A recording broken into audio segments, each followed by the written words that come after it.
मैं आपको खौफनाक आत्मा की स्टोरी बताने जा रहा हूँ। वो कहानी बहुत डरावनी है। तो दोस्तों, एक रात मैं अपने गांव से मेरे मित्र जयदीप के साथ अंधेरी रात में खेत के रास्ते रेलवे स्टेशन की तरफ जा रहा था। तो मेरे मित्र ने कहा, दोस्त थोड़ा जल्दी चलो, इस खेत से अगले 2 खेतों तक थोड़ी समस्या है। तो मैंने पूछा क्या बात है, तो उसने बार बार बात को टाल दिया।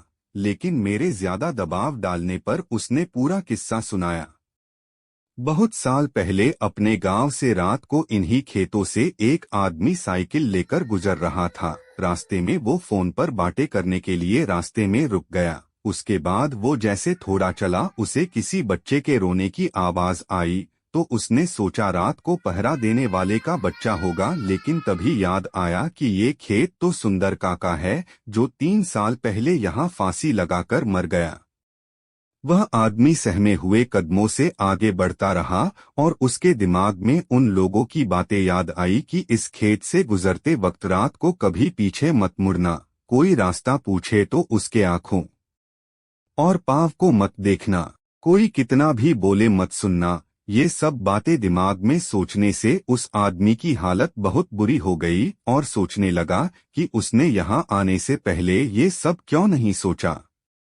वो जैसे जैसे आगे बढ़ता वैसे वैसे बच्चे की आवाज और तेज होती जाती और ऐसा लग रहा था जैसे वो उसके साथ ही चल रहा हो। तभी अचानक उसने देखा कि एक पेड़ से बंधे झूले में बच्चा लेटा रो रहा था। तो डरते हुए उसने आवाज लगाई कि ये किसका बच्चा है, लेकिन कोई प्रतिक्रिया नहीं आई। तो डर के मारे आगे बढ़ गया, लेकिन बच्चे की किलकारी सुनकर उससे रहा नहीं गया और उसने पीछे मुड़कर देख लिया। तो उसने देखा वो बच्चा झूले में उसके पीछे पड़ा था।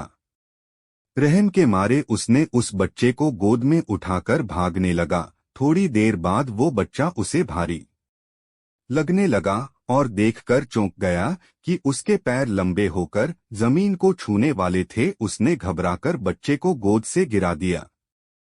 जैसे ही वो बच्चा गोद से गिरा, तो बच्चा बड़े आदमी की तरह जोर से हंसकर बोला, तू आज तो बच गया, अगर मेरे पैर जमीन छू लेते तो तुझे आज यहाँ कोई नहीं बचा सकता, तेरी मौत तय थी। ये कहते ही वो बच्चा गायब हो गया। वो इंसान गिरते पड़ते घर तक पहुंचा और घर पहुंचते ही बेहोश हो गया। जब उसे होश आया तो उसने गांव वालों को ये सारी कहानी बताई।